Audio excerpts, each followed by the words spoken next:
আসসালামু আলাইকুম। আজকে আসছি অন্যরকম কিছু নিয়ে। তো আজকে আমরা তৈরি করতেছি কালো বোনা, মাংসের কালো বোনা।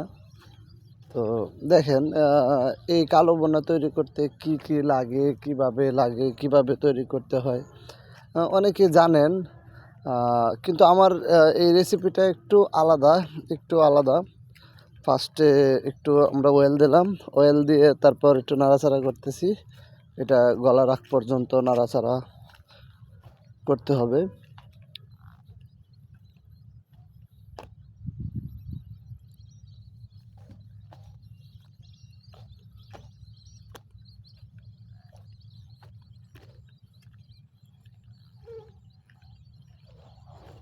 নাড়তে থাকুন।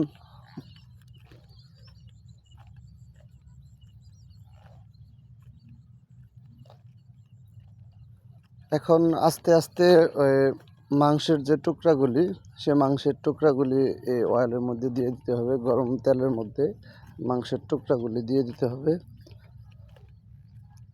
এটারে বাদামি কালার করে ভাজতে হবে। মাংসের যে টুকরাগুলি, এগুলো সব বাদামি কালার ভাজতে হবে।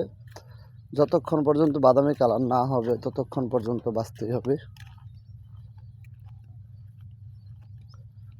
বেশি তাড়াতাড়ি সিদ্ধ হওয়ার জন্য আমরা কিছুক্ষণ ঢেকে দিলাম, আর যাতে কালারটা তাড়াতাড়ি চলে আসে এজন্য কিছুক্ষণ ঢাকতে হইব। আবার মাঝে মধ্যে খুললে একটু নাড়াচাড়া দিতে হইব।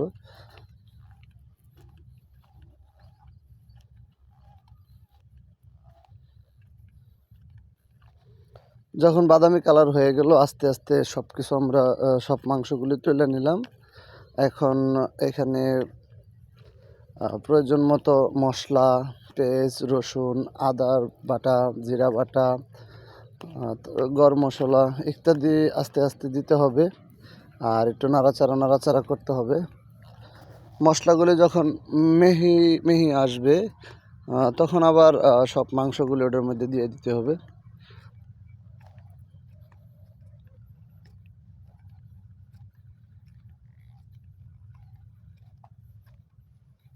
প্রয়োজন মতো হলুদ, মরিচ, লবণ।